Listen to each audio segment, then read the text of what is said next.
morning and welcome to the Healthy Hormones workshop. In this section we're going to be doing part 1, which is blood sugars and diet. So before I start, let's have a look at the ground rules for today. So no mobile phones on during each segment, but you're more than welcome obviously to check them in the breaks and do what you need to do. There is actually very little signal here. If you do need to get onto your phone in the break, there's Wi-Fi, and the Wi-Fi code is actually written up on that mirror, so please help yourselves. If you could make a note of your questions and then ask them at the end of each segment, because there's a chance that I'll be answering them as we go through, but also I just want to make sure that we keep the times nice and strict so that you will get the rest of your afternoon. But I have made an allowance for questions at the end of each section. And confidentiality, there is going to be a little bit of workshopping where you're going to be working with each other, and so just that anything that is said in this workshop, if we could keep it in this workshop, that would be really great. But you're not going to be asked to divulge any information that you don't want to. It's just so that you know that it's all very safe. So, welcome. I'm Claire Snowden-Darling, and I have been in clinic as a nutritionist and kinesiologist since 2007. And this is Laura, my business partner, who you will see she's going to be involved in a couple of the demonstrations later. And Laura joined me in 2010, and we've had a lovely time ever since. So for the purposes of the fact that this is being filmed for my teaching qualification, if you could please raise your hand and verbally say out loud, I agree to being filmed, that would be great. Let's all do it together. I agree to being filmed. Thank you very much indeed. As you can see, it's mostly sort of backs of a few heads, but if you don't want to actually appear on camera, then you just don't volunteer to be a demo body. It's that simple. Does everyone here have English as a first language? Great, because we're actually going to be doing some Latin as well, so that's super helpful. Okay, so let's do some housekeeping. So the loos, downstairs toilet is the second door on the left. Some of you have already discovered it. You do have to shoulder barge your way out of it, but it's not actually stuck. It's just tricky. Upstairs, as you go upstairs, all the doors are glass except for a really dark brown door, big Moroccan door. That's the toilet upstairs. It's very lovely. I do encourage you to go and check it out because it's quite a sight. But mind your head as you go in. In the event of fire, we're literally going to go out the back there. Or there's also the front door where we came in, and let's just be mindful of bags and stuff and glasses when we're moving around. And in terms of if you need water, it's always over there, but we'll mostly do refreshments in the breaks unless you're absolutely desperate. Okay, so I'm just going to give you a bit of an overview about what kinesiology is and what functional kinesiology is, because the super exciting thing about us doing these workshops is not only is it a way of imparting knowledge to you, knowledge that we're deeply passionate about everyone understanding, not just women, but mostly women, because you'll see why women's bodies are really struggling right now. I mean, everyone's bodies are struggling, but because of the complex nature of our hormonal system, women's bodies are really struggling right now. And one of the big things that we're so passionate about in clinic is explaining to our clients what is going on and why. And the reason for that is not for a big test at the end, but so that you have more informed choice when you're making decisions on a daily basis. So you'll be able to really go, okay, yeah, I can eat that thing, and the consequence could be X, Y, and Z. But actually, because I'm human and I want to live a fun and varied life, I might actually choose that today. So we're really passionate about explaining what's going on in the body and breaking it down into a way that is easy to understand, because also it's no longer us, our bodies battling us. We have more of an understanding of what's going on and how we can take control. So all of the stuff we're going to be giving you today is really the theory, we are going to be doing some of the demonstrations of how kinesiology fits in with that. So what is kinesiology? Well, kinesiology is a tried and tested alternative health modality. At its core, it uses the theory of muscle testing, which was developed by Dr. George Goodhart in the 1960s. And essentially, the bit of take-home, because I could talk about kinesiology all day, in fact, for a year. For people doing the practitioner course, it will be for a year we will be talking about kinesiology. But at its core, and this is the bit that really made me go, wow, there are 42 muscles in the human body that are linked via the nervous system to organs, which means that through doing a muscle test, we can actually have a communication with the organ underneath. So in this way, we can actually start to look at how we can help an organ that's struggling. So a digestion that's struggling, we have muscles that we can test to see what's going on. Yeah, so exciting. This way, we can start to look at these hormonal disruptions. And the hormonal bit, I'm going to be honest, took a little while to understand, for me to understand, because hormones were always a little bit, what are they? What's this about? I don't really understand. And then when I suddenly realised that it's a hormone that runs every single process in the human body, hormonal disruptions are, that is ultimately what causes illness, symptoms, fatigue, anything. It's always hormones, hormones, hormones. So the basic tried and tested kinesiology approach and all of the techniques that go with it were how we trained. But what's different about functional kinesiology is that through Laura's and my research, because of our real battles with our own health, combined with really cutting edge research in functional nutrition, we have created functional kinesiology. Now, nutritional science, up until about 8 years ago, was a complete misnomer. There wasn't really any. It really is this burgeoning brand new science that's coming out. So some of the stuff that we're going to be teaching you today is so at the cutting edge that the medical model is probably a decade behind catching up, because for them to catch up with some of the ways that we're working means intrinsically changing the way that they work. That is why this stuff now is so exciting. It's so exciting and can really help people. So that's how functional kinesiology came about, and the big driver for us was that often people go into clinic and they're sitting there and they've got all their techniques in their textbook, and then someone walks in and they say, I have an autoimmune disease, and someone goes, I don't have a technique for that, I don't know what to do. And that is sadly, because of what's happening globally, becoming more and more and more common.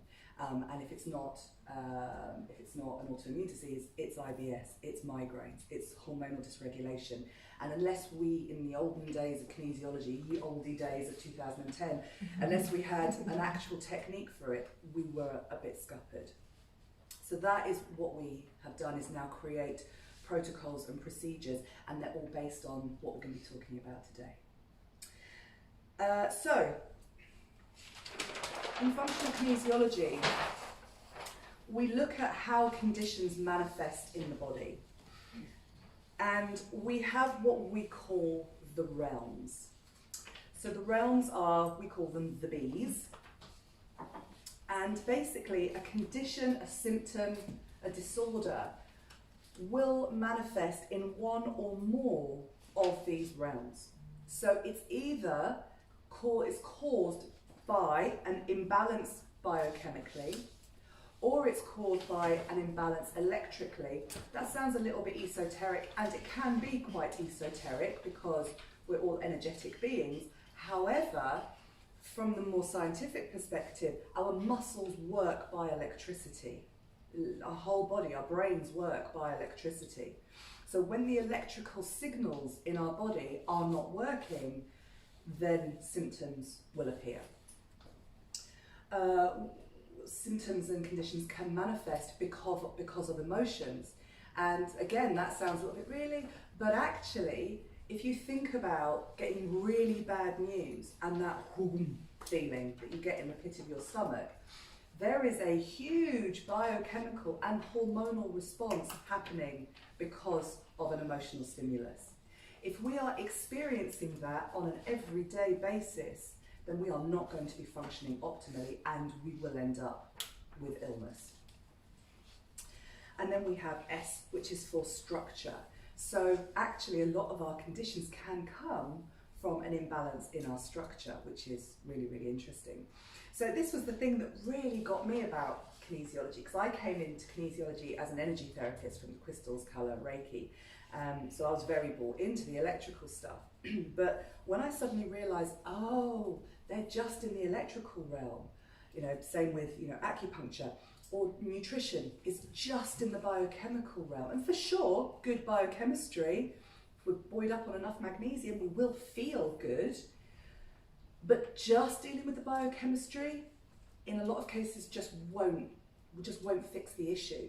In the same way that just working on the electrical, it will for some, but not for all. Working on the emotions, having trained in counselling, that's not going to nail it. A lot of people are going to need a B vitamin, and they're going to need some other bits and pieces doing. And also, we need to make sure that structurally we're aligned, because if structurally we're aligned, then all the structures in our bowels are aligned, our jaws aligned, everything is as it's supposed to be. And the body's not having to battle and work harder. Does that make sense? Mm-hmm. Yeah? Great. So today we're going to be talking to you about, so in this first section we're talking about blood sugars, then we're going to be talking about stress hormones, and then we're going to be talking to you about female hormones. It's hormones in general, the sex hormones in general, but we're going to be focusing more on the female hormone aspects.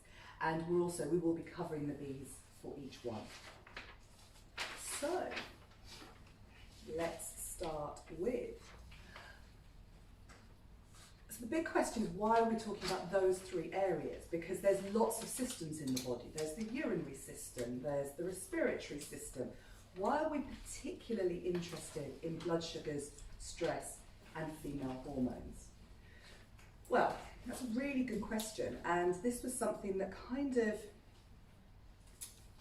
this particular model that I'm about to show you is really unique. It's this, we are the only people that work in this way, and it was literally a brainstorm that I had on Byron Bay Beach when I was sat with my friend. I was having a sabbatical in 2015, and I was sat with a friend of mine who was going through just the most awful life experience, and she was eating really badly. She was like stress, you know, times 100.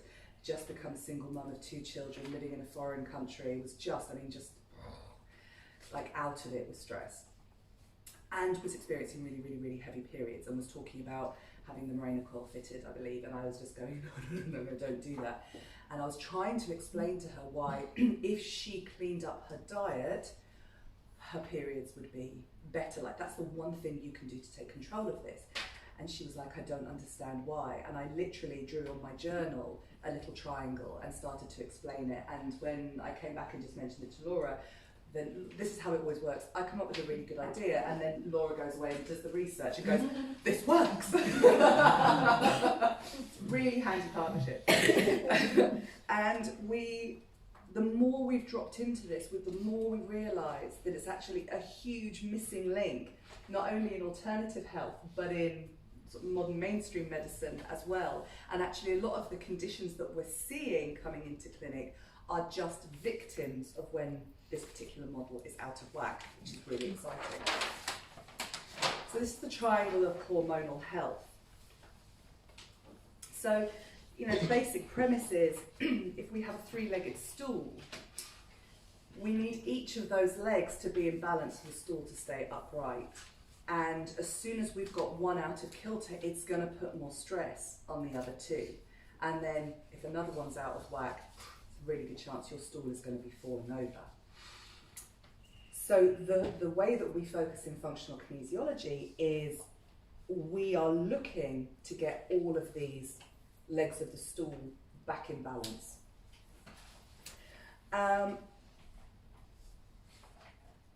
The exciting thing about it is, whilst it sounds a bit, female hormones, stress hormones, blood sugar hormones, it's so, what's the word? Tangible and as a take-home piece, which you're going to be getting by the end of this session, on how we can use this every single day to improve our health. So every decision that we make is taking us to wellness, or it's keeping us in a state of perpetual unwellness. So a good example, and we will be talking about it more later, but a good example would be something like menopause. And because then our female hormones are under stress already. That stool leg is already a little bit out of kilter. It's a natural process for sure, but there's suddenly a lot of the stress on the body here. So when there's a lot of stress on the body here, well, we need to work extra hard to make sure that those two are going to be in check. However, for most women, most of the time now, going into menopause, we're already up to our eyeballs in stress hormones, because living in 2020 is extremely stressful, and we're going to cover that more in the next section. So already we've got two sides, and then we just need to add in a bit of a sketchy diet, and we've got symptoms coming all over the place. And a lot of those symptoms don't even look like they're connected. A lot of those symptoms feel like there's just so much going on in the body, but actually what you'll start to see from the end of this workshop is how they're all connected. Yeah? So there is this massive interplay between the two, and actually what we go into on the training is that interplay between the two, and it's unreal. It's actually unreal. And I now have so many clients who are coming in for a variety of different conditions, and I'm writing down the science for them to take to their doctors to say, this is the issue, this is why I need this, not that. You need to help me.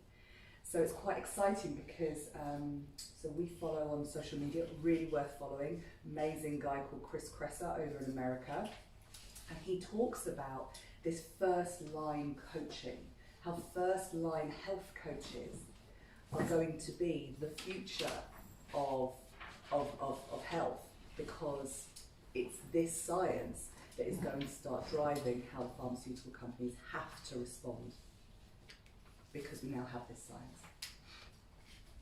So we understand the concept of keeping the three hormone systems balanced together, yeah? So the interesting thing is why blood sugars? And that's what we're going to talk about first, because for me, and the longer I've done this job and the longer I've worked on my own health history, the more I've come to realise that blood sugars are not talked about enough. It's probably going to be the song I am singing from the rooftops until the day I die, because this is fundamentally important. So, I know when you did your nutrition diploma, and it was liver, kind of the old school of any kind of the Chinese-based work, which again we do, is in kinesiology too. It's liver, digestion. Actually, we can't get any systems right unless our blood sugars are right, because these being out of whack actually puts us into fight or flight. It puts us into survival mode. So for us, this is why we start with blood sugars and why it becomes so fundamentally important. So let's have a look at those. Any questions on those bits? Well done, excellent. So we're going to start off by looking at the blood sugar roller coaster. Now the reason I love blood sugars is they're so easy to control. If we have a blood sugar instability, we can fix that in weeks, like literally weeks. Apart from type 1 diabetes, obviously, because that's now become an autoimmune condition. However, and there is now, an actual part of the body not working anymore and is unlikely to ever work again. However, if anyone does have type 1 diabetes, by working on our blood sugars in the way that we're going to be talking about, you can dramatically reduce your requirement for injectable insulin. So I've actually had people guinea pigging this, and their requirement on the injectable insulin goes down when they are actually dealing with their blood sugars effectively, which is really interesting, isn't it? And you'll see why that's so important. So Let's look at blood sugars. Because if we eat 3 times a day, we have 21 opportunities a week to get this right. But I'm always a big believer in it's not about anything about being perfect. You know, we do have lives to lead. We've just had Christmas. But it's about going, okay, I know what I need to do. And very interestingly, the more we get our blood sugars in balance, the less we start craving the lifestyle that keeps them out of balance. So they really drive us in a really huge way. So to start this, what I'd like you to do is just spend 5 minutes filling in your food diary, and then we're going to have a little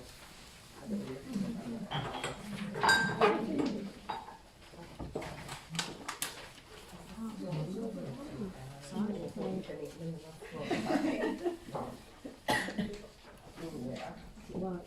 I'm going from work. I've still got up and running. Make a brother and soup for tea.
Mostly there? Yeah. Right, well done. Okay, so I'm going to talk to you about what happens with a standard food diary that we would see in the clinic, or pretty much how I used to eat. And then what I'm going to do is ask for someone to be brave and let me have a look at their food diary. So that we can actually map it against what we've just heard. So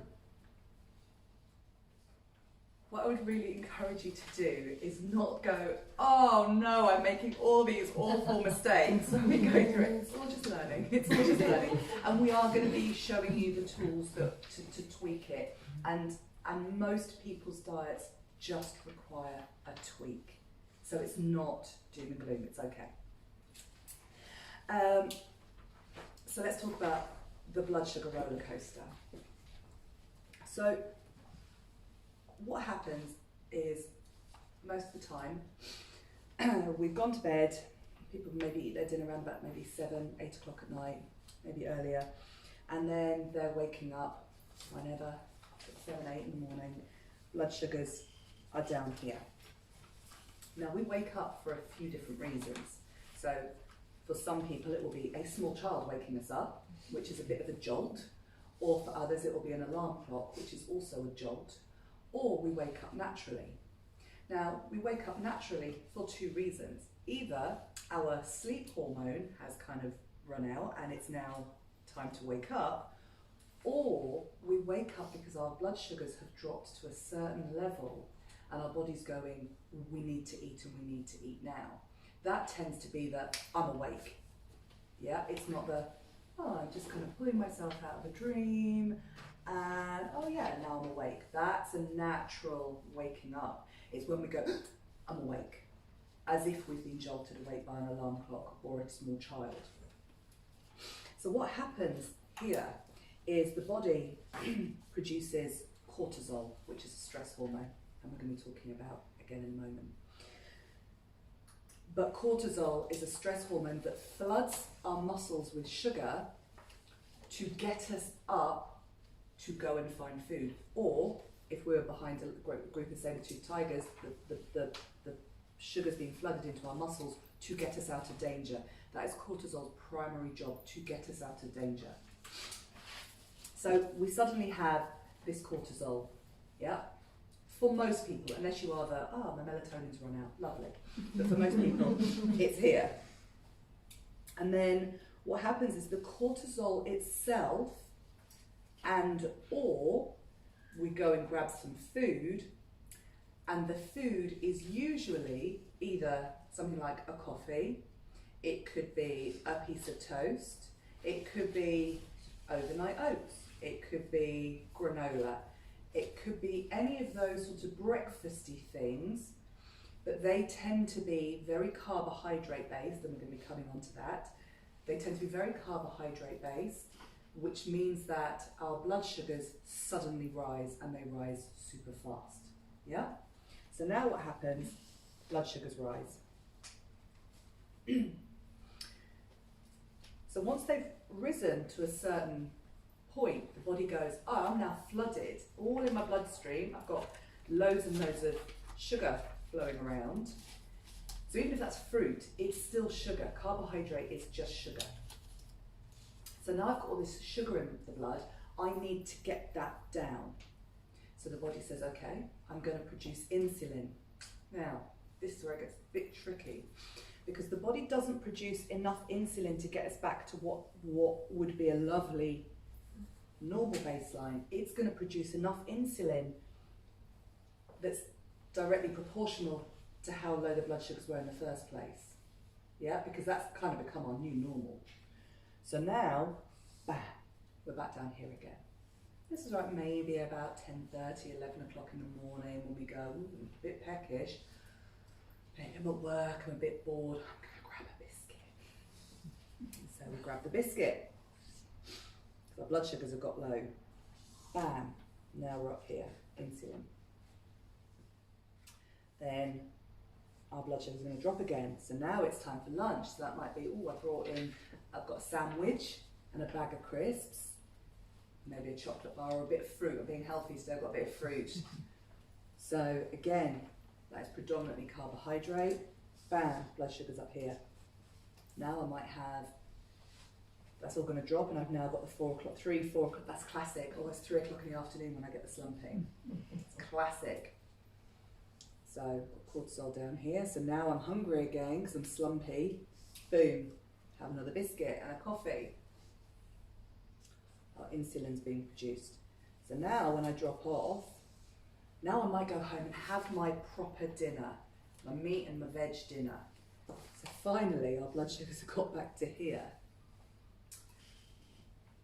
But in a day, we could be producing insulin 4, 5, 6 times, depending on how much of a roller coaster you're on. And we could be producing cortisol, stress hormone, 4 or 5 times. None of which we want. We actually want our blood sugars to be in this kind of lovely, gentle wave.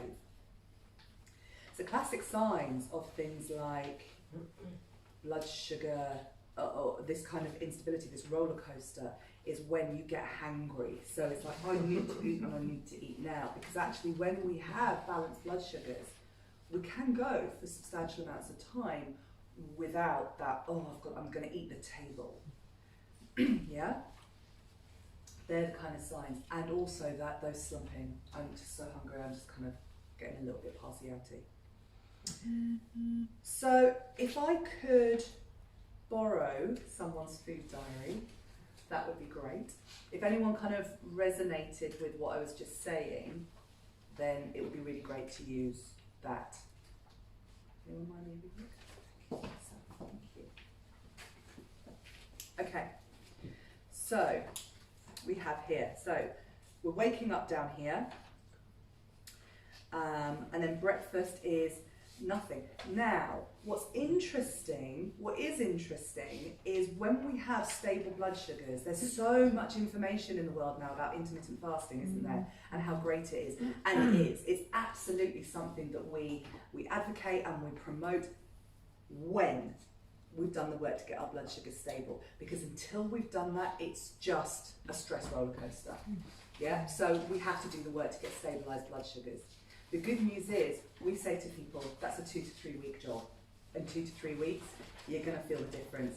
Now you can maybe start to put that extra stress on your body with intermittent fasting. So I don't have an issue with intermittent fasting as a rule. In fact, it's so beneficial when we have stabilised blood sugars. It's like with the 5-2 diet, people go, that's great, isn't it? Because intermittent fasting, I go, yeah, when you've got stable blood sugars. Yeah? So, cup of tea or coffee, tea and coffee, Tea or coffee. Tea or coffee. It changes. Great. So definitely the caffeine is going to be an adrenaline spiker, which in itself will boof our bodies think that we're getting food. So then a banana yogurt smoothie. So banana and yogurt is likely to be carbohydrate. Protein powder, good work, excellent. Golden syrup and berries. So in that particular protein smoothie, you might have 4, 5 portions of carbohydrate to 1 portion of protein, which means that ultimately it's carbohydrate, which means that your blood sugars are spiking. No snacks, that's pretty good. So nothing sometimes. Sandwich, soup, chocolate and crisps, about the classic. And it's like, you know, let's not judge any of this, because this is how we've kind of been taught to eat. This is how most people eat most of the time, isn't it? Then it's dropping off. Then there's, I imagine, this slight slump by then. Must be quite tired by then. So then we've got a chocolate snack, bam.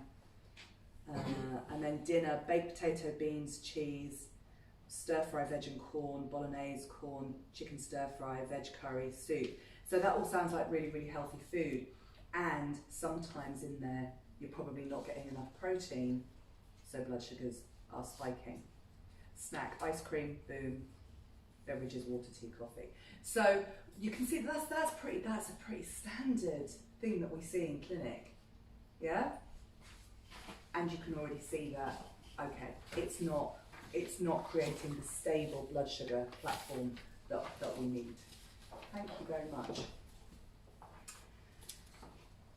So let's just spend a few minutes having a look at your sheet, and will you have a look at your sheet and just see if you can see what's going on. Yeah.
illuminating to look at it in that way.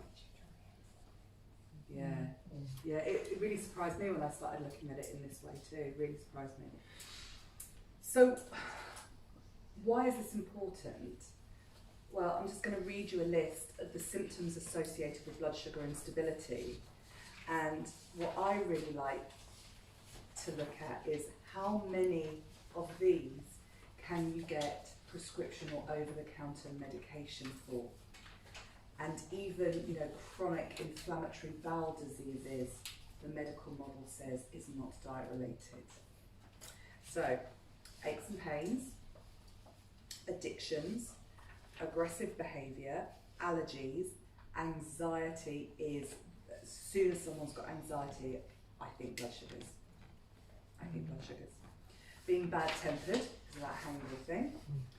Behavioural issues in children, particularly blood sugar instability. So there's always that thing, wasn't there? Oh, sugar doesn't make children hyper. Do you know what sugar on its own is? Probably not the sugar. It's an overall. A bit of sugar with balanced blood sugars wouldn't really cause behavioural issues, but blood sugar instability absolutely will. Brain fog, that's a biggie.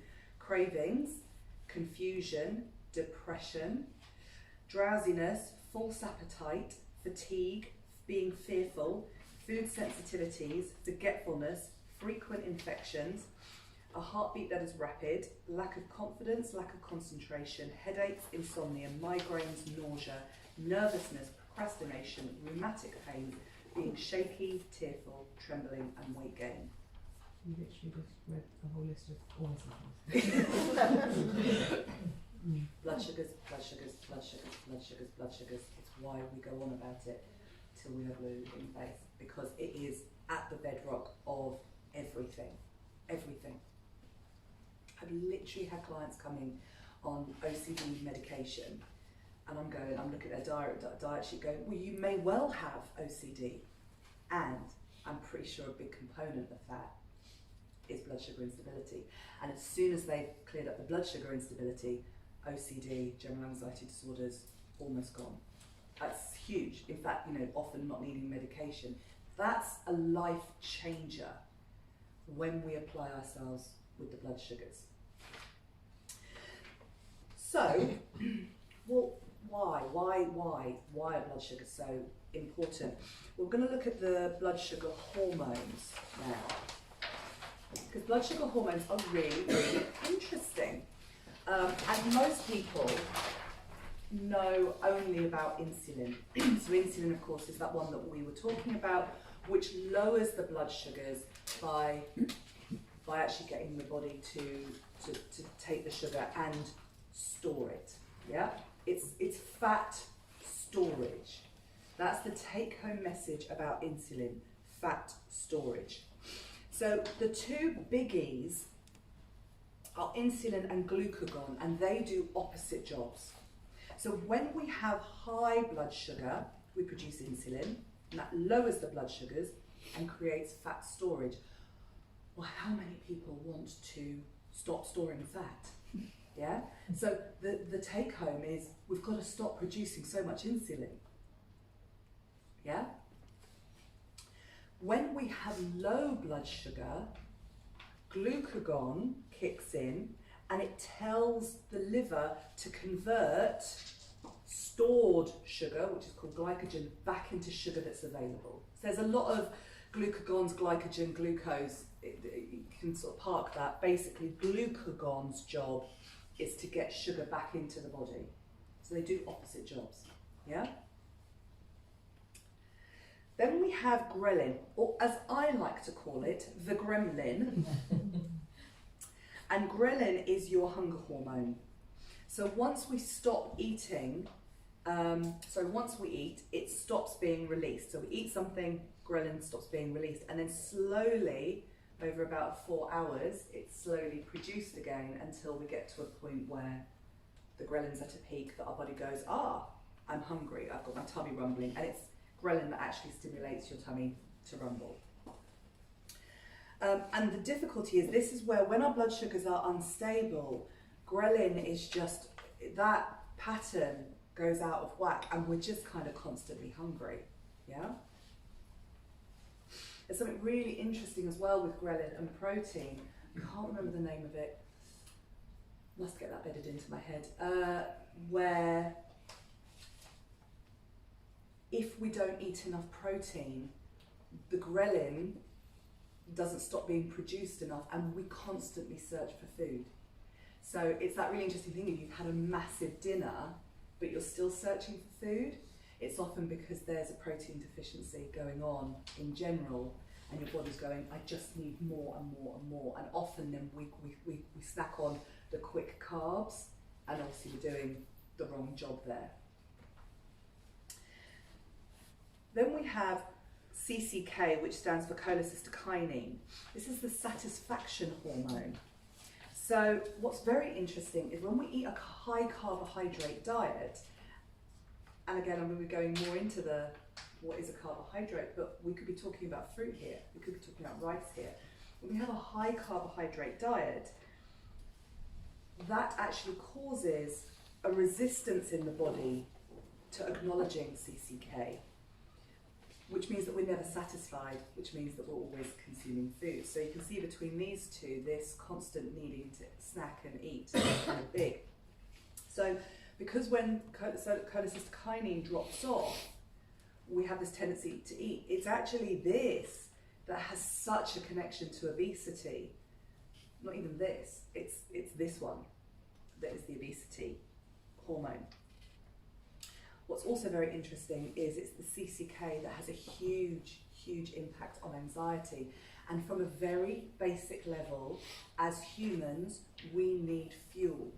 So if we're not putting the right fuel in, our brain goes into, I'm not okay, I'm not okay, I can't do anything, I cannot function at all until I've got the right fuel. That's where anxiety, general anxieties are coming from. This, I'm just a bit panicky about everything, and that is where the blood sugar and anxiety connection is coming from. It's fascinating, isn't it? And anxiety is on the increase. It's everywhere. Then we have leptin, or the leprechaun, ghrelin and the leprechaun. And this is for long-term energy regulation. So this one turns, this is the muscle. So this one tells the liver to convert the glycogen to glucose. This one is the one that actually does the turning to fuel our cells and muscles.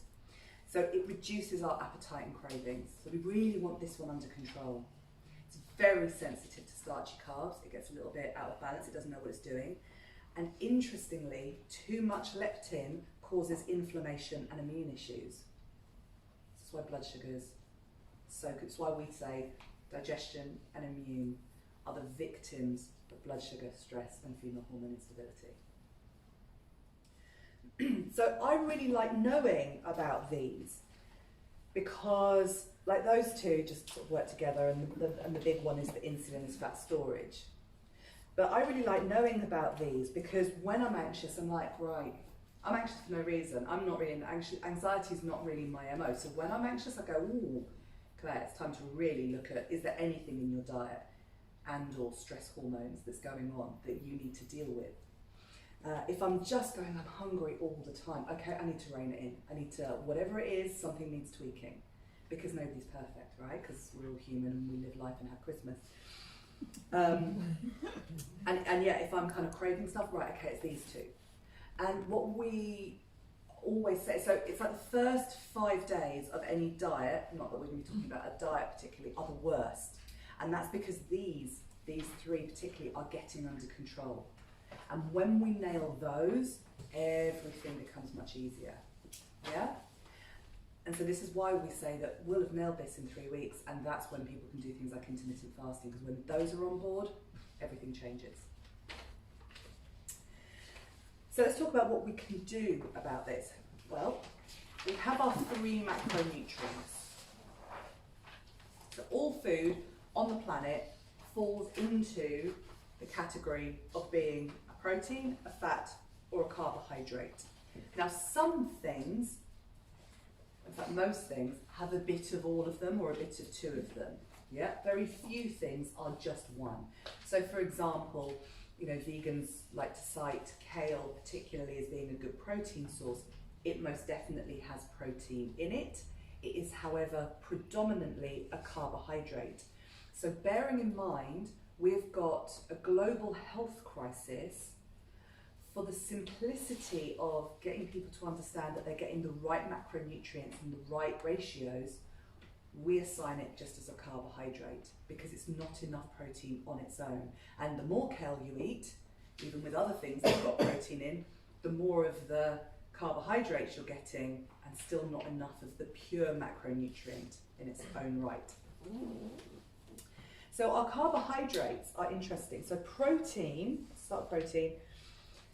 Protein tends to be meat, fish, eggs, tofu, and the get out of jail free card are the vegan protein powders. Hemp, rice. So hemp, rice, pea, and some soy. But I really only recommend those for women who are menopausal and also men with prostate cancer. So I would avoid soy for reasons you're going to be finding out about later. So that's what protein looks like. It is meat, fish, eggs, tofu, or protein powders. There is nothing else. So this is where it gets quite difficult at things like breakfast. This is where we have to go back to, I'm eating a proper meal, not a bowl of cereal. Yeah? So even porridge, yes, oats have got protein in them, but we're going to have to pimp your porridge out with some protein powder. Yeah? Then our fats are nuts and cheese. So vegetarians, if you're eating nuts and cheese and thinking they're protein, they have got protein in them, but we still need the supplementary protein. So our fats are our nuts, our cheeses, if you're not dairy intolerant, the good whole dairies. There are avocados, there are good old-fashioned lard, tallow, butter, what else? Olives, yeah. Pork scratchings, brilliant. All of those things, yeah? There are fats. And so important, olive oil, of course. So important, and we're going to find out why they're so important later. And then we have our carbohydrates. And carbohydrates are our friends because we need them. Our body runs off of carbohydrate. It's so important that we'll actually turn protein into carbohydrate too. Also worth lodging in the back of your head because it's why we have to be so mindful of carbohydrates. And our non-starchy carbs, oh, they're the ones we want to eat in abundance. That's our green leafy veg, our bean sprouts, all of those salads, all of that, the fabulous gubbins, all of the colour in there that you can think of. They're our phytonutrients. They're where we're getting our vitamins and minerals. We need to be bombarding our body with those literally all day. Then we have our starchy carbohydrates. And our starchy carbohydrates are really interesting because a lot of people don't realise they're starchy carbohydrates. So there's our grains and beans, so our rices, our breads, our pastas. That's pretty obvious. That's what we think of as carbohydrate. But then we have fruit. Fruit's a starchy carbohydrate. And then we have root vegetables. They're starchy carbohydrates. And that's before we have the treats. So all the fun in the world tend to sit in the treats. So our alcohols, our honey, our sweeteners, our maple syrups, our ice cream, all of that is the starchy carbohydrate. So it's not that we can't have them in our diet, we need them in our diet, but it's the ratios. So it's very common that people say, well, I've had a risotto, and that risotto is going to be all your rice, and then I put butternut squash and some sweet potato, and you know, that was lovely, and maybe I put some cream in it. And that's all lovely, but there was no protein in it. And probably nowhere near enough fat because now you've got 4 portions of starchy carbohydrates. Yeah? So it's just a tweak. So how our plates should look is a non-starchy veg is really half of it, loads. So that whole old adage of 5 a day, fruit doesn't come into that, by the way. Fruit and root veg doesn't come into 5 a day because they're a treat. As soon as they go into our bowel, our body just sees them as sugar. It's on a par once they're in our bowel as eating Haribo.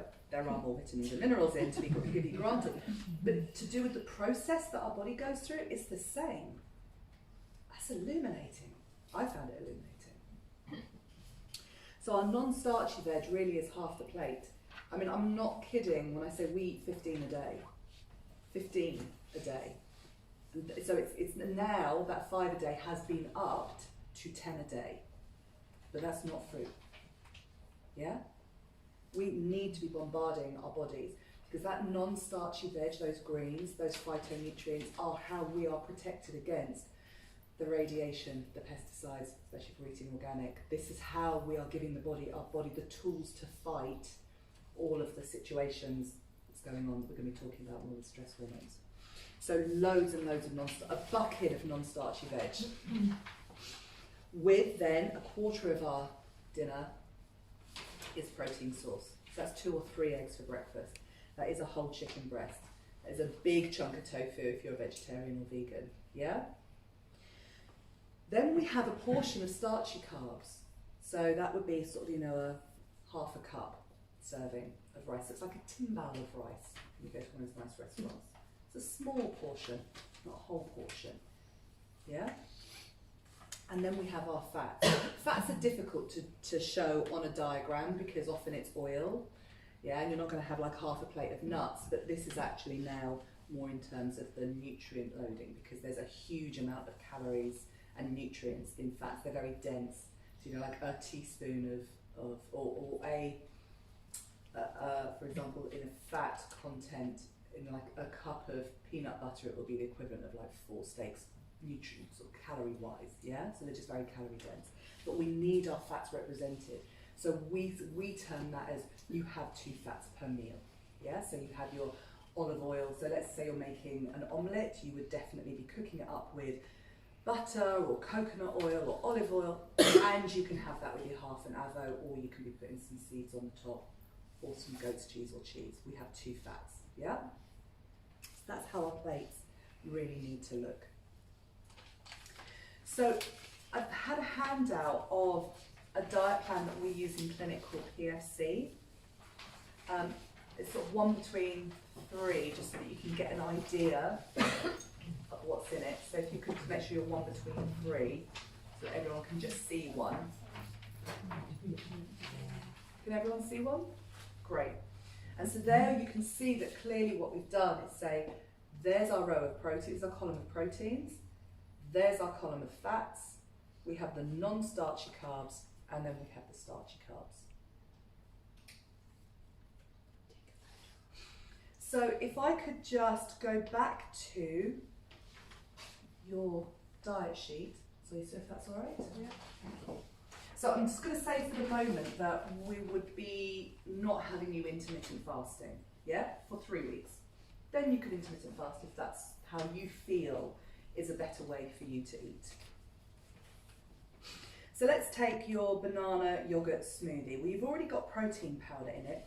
So I would be saying that your yogurt, that's something that's not on the sheet, as it does say it in small writing, that yogurts, if they are a Greek yogurt, they tend to be protein. If they're anything made with skimmed milk, they are definitely going to, or even just soya yogurts, they're going to be carbohydrates. And it will be the organic, full-fat yogurts that can be a fat. So the way to look and work out your food is to look at the back of the packet, and when it says per 100 ml, just look at which is highest, protein, fat or carbohydrate, and then you assign it as such. Yeah, really easy. So let's just say we were having your banana yogurt smoothie. That's great. We're going to do half a banana, because that will be half a cup of starchy carb. Then we could make sure that your yogurt was either a fat-based yogurt or a protein-based yogurt. So either a full-fat yogurt or a Greek yogurt. And then we've got some protein powder, which is great.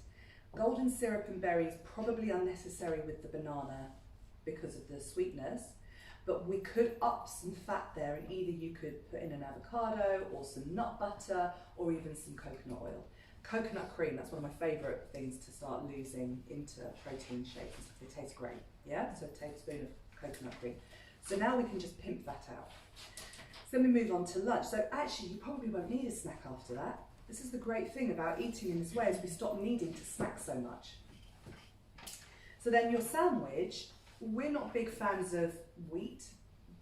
Not all grains are the devil, but wheat has been so genetically modified that most people are intolerant to it. We'll talk about that shortly. But an open sandwich of non-wheat based sort of grains, so either gluten-free bread or a rye bread or barley bread if you can find it spelt, rice bread. An open sandwich, fantastic, but make sure you're loading on protein and fat, so chicken, bacon, avo, mayo, great, with a load of greens, fantastic. That's a really balanced meal.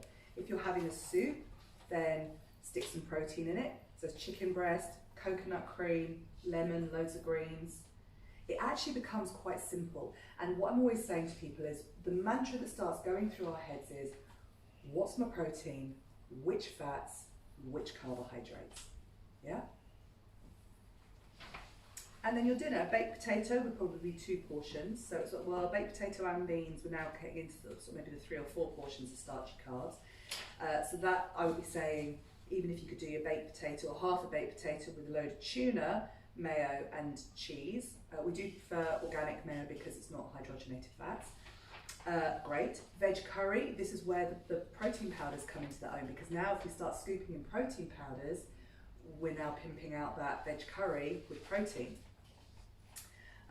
Again, stir-fry veg corn, I mean, it does count as a protein, you can get away with that one. And instead of you could have rice in there if it's in your small portion. I'm a big fan of things like the konjac noodles, the konjac rice, because they're no carbs, fantastic. So you still get the bulk, but without the carbs. Bolognese with corn, great. And again, small portion of gluten-free pasta, but pimped out with greens. It's always, how am I going to get this massive amount of greens into my diet? Excuse me, how much protein powder would you recommend for 1 portion of, say, porridge or vegetable curry? So they tend to say on the back how many scoops they recommend, so it would depend on the protein powder, yeah. So you Yeah. can do it. Yeah, but it's likely that 1 scoop's not enough. Yeah, it's probably a good couple of tablespoons or a good couple of scoops. Yeah. Does that make sense? So you can see how we're just tweaking. That's why I said don't be disheartened. We're just tweaking. Thank you. So what I would really recommend that you do is have a look at your food diaries and work out how to tweak it. Yeah, and then you can start. Great. So the other thing that we really recommend when it comes to diet is supplementation. And we really recommend 3 supplements for blood sugars. We recommend magnesium, we recommend zinc, and we recommend omega-3. So magnesium and zinc are actually very responsible for how the body processes insulin in and out of the cells. So when we're starting to get a bit insulin resistant, which is the beginnings of diabetes, and not even diabetes, just weight gain, anxiety, the magnesium and zinc help regulate that more. And magnesium is huge for anxiety, so you can see how it ties in. Omega-3 actually cleans excess insulin out of cells. Yeah, it's actually a fat. It's an essential fatty acid, not a good idea fatty acid, and not a when I think about it fatty acid. It's an essential fatty acid, and it cleans excess hormones out of the cells. Brilliant. Okay, so just to finish off, we're going to do a little bit of talking about how this works with kinesiology. In kinesiology, remember I said we have 42 muscles that link to organs or systems. Well, in kinesiology, the 3 blood sugar muscles are our latissimus dorsi, which is here, big muscle here, our opponens pollicis longus, which is this one here, and triceps, which are here. So Laura's going to demonstrate to you what it would look like. And one of my favourite things with students is to ask them to watch people in a park walking, because then you can start to see which muscles are out of balance. So Laura, would you like to demonstrate what it would look like with latissimus dorsi being out of balance? Okay, latissimus dorsi is up here. It stabilises the shoulder. It connects into the armpit. And so it can do 2 things. It can get too tight if we're having too much sugar. So this posture can happen. And then you can end up compensating, so you kind of get the duck's bum. Or it collapses. And that's when you start to get neck pain, shoulder pain, backache. So this is dorsi. Opponus pollicis longus is in your thumb. It's that muscle. And so carpal tunnel, wrist pain, RSI, you kind of get gnarly joints around this area. Triceps. Triceps are here. It's our bingo rings. So we tend to find people who eat too much sugar have the bingo rings. Bingo wings and the back flap. Yeah, Because the yeah. latissimus dorsi. Yeah, absolutely.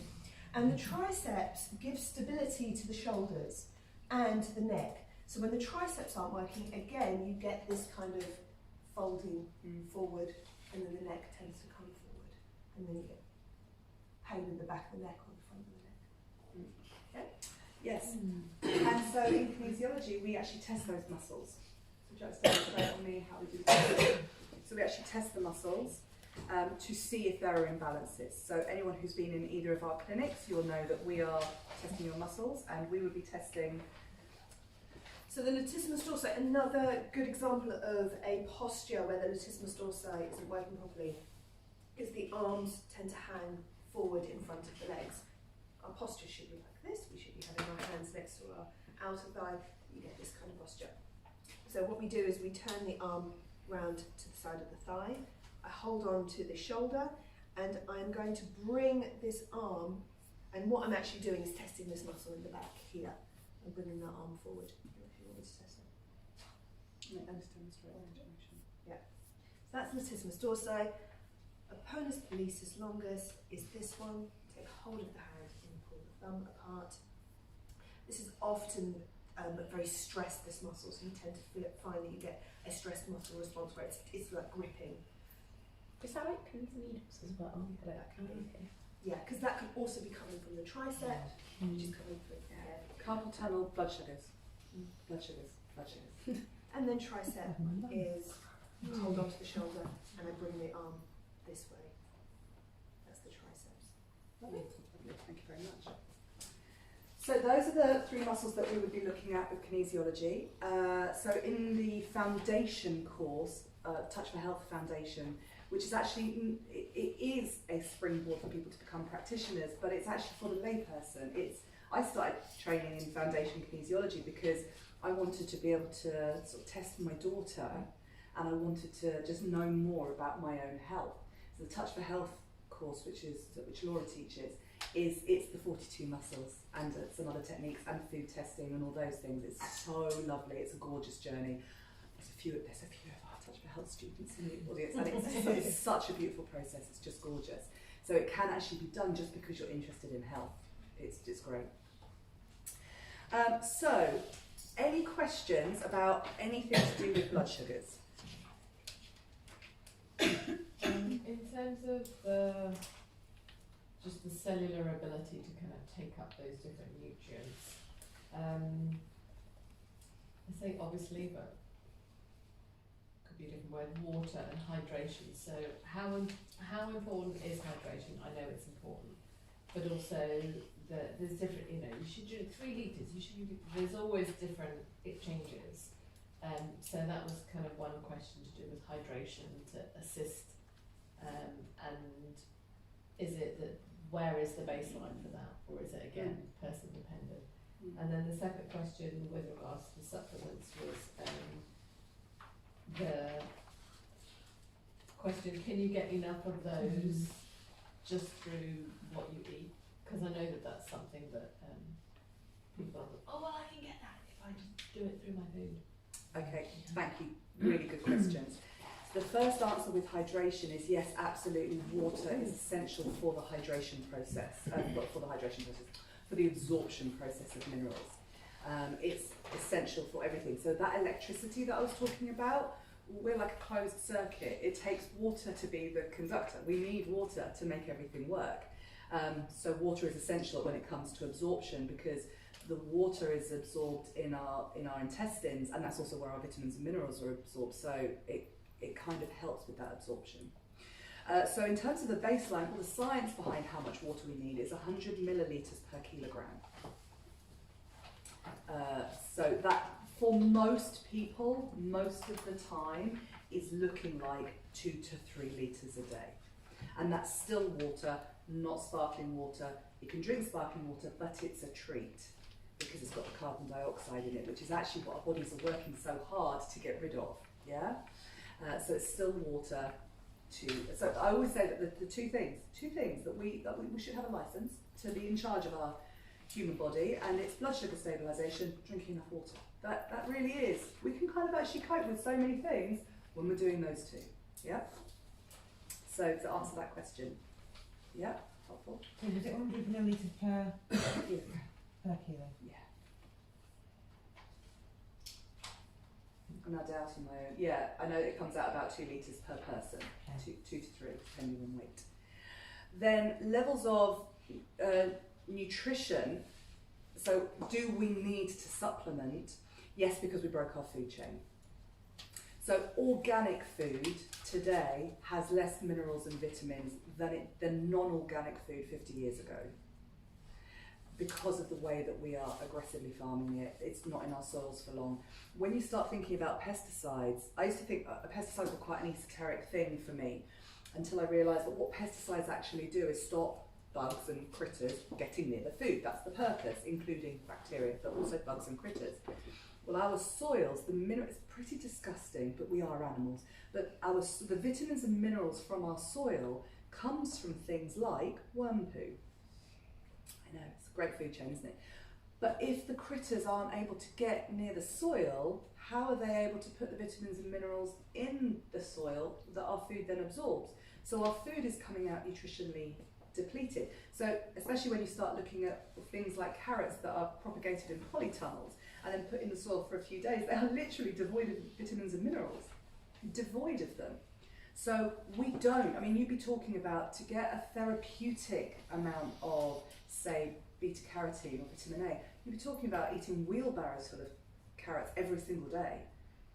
It's just not, it doesn't work. So supplementation, sadly, today is the only way that we can get the right levels of vitamins and minerals. We can't do it with food. Because even if we did, that doesn't take into consideration the triangle of hormonal health if we're a bit stressed, if we're rushing around, if our diet is not absolutely perfect every single day. So supplementation is the only way. And I just truly believe it's because we are already sort of so depleted. And I see this in my clinic that, you know, I used to work with people, maybe the youngest person I was working with was their early 20s, I'm working with 4-year-olds. It's like we're being born depleted now. It's so, and that's in 14 years. I'm seeing that huge difference in our food chain. So sadly, no, we can't get it from food. So can you recommend how much of the supplements one should take? Is that weight related or? So we tend to teach, do it as directed on the pot. Okay. We would always say go for a really good quality brand. If you're paying 99p for your omega oil, you don't even want to know the conditions that that's come from. Like it's pretty graphic. And also a lot of them are synthetic and therefore fighting your body, not working with. You need a good quality food state, vitamin and mineral, and we can definitely give you some recommendations of companies to use. When you were demonstrating the lutetium side, obviously those symptoms that you were saying could also be sort of lordotic spine. Do you, when you do the testing, do you sort of test for the muscle testing, do you take the structure into consideration while you're doing it? How does that work? Yes, absolutely. Between the two? So the beautiful thing with kinesiology is because the way that we work with the bees, we talk about sort of these unlocking muscles. When they're bilaterally unlocking, so when both are unlocking on both sides, it's nearly always a structural imbalance. So that's when we would be going back to the structure. Okay. So that's where it's predominantly coming from structure, and we also need to look at why. And the thing that I love the most about the bees is how they feed each other. So the biochemistry, we're not going to be able to get our electricity right if we haven't got the right level of magnesium and water as biochemistry. We can't work on our deep emotional issues until we get the biochemistry sorted. Just getting the biochemistry isn't going to fix the emotional issues. And like we were saying, all of that is going to feed the structure, or the structure is going to feed all of that. In the foundation training, we start to look at posture and look at, okay, can we see which muscles are not doing anything, so they're kind of flabby, hanging around, which muscles are super tight and they tend to be the painful muscles, and that can give you a really good indication of, okay, right, I'm going to test this, I'm going to test this, I'm going to find out why is someone stood like that or stood like that. People walk around with the most incredible postures and gaits.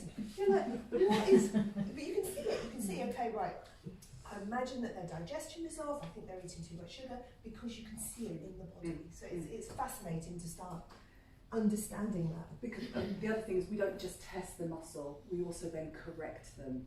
And we use correcting methods, so they're a very site-specific lymphatic massage. We work with the acupuncture meridians. We don't use needles in kinesiology, but we use the actual acupuncture points. We run the meridians with our fingers. We hold vascular points, and we actually work on spinal reflexes specific to those bilateral unlocking muscles. So it all kind of comes into play. Which is why it's so exciting. But the question for me is always, yes, you have this bilateral unlocking muscle, you're going to fix it using a spinal reflex, but why is it bilaterally unlocking? And that comes back to, it could be a structural imbalance.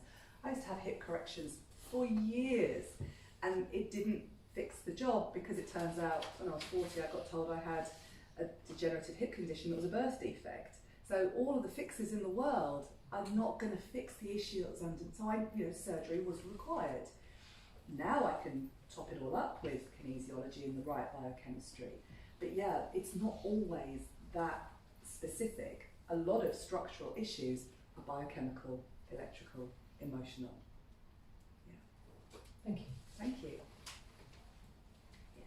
So what about fascial work?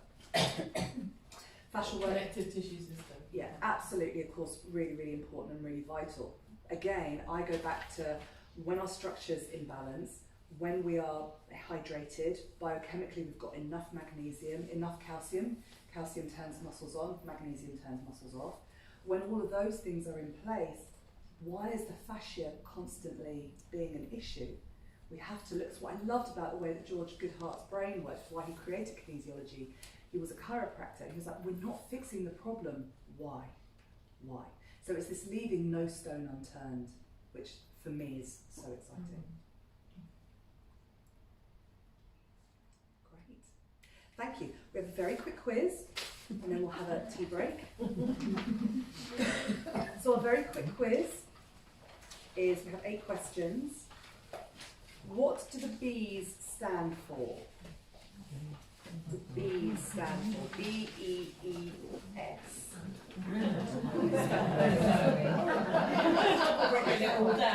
Well done. What are the 3 sides of the triangle of hormonal health? What are the 3 hormone systems? Blood sugar? Yeah, you can write it down. Yeah.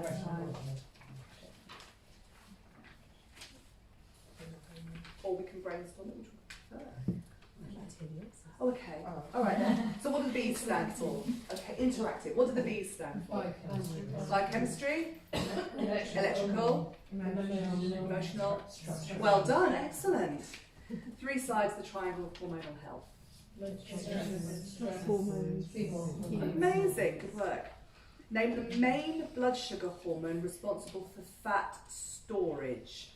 Insulin. Excellent. Name the 3 macronutrients in our diet.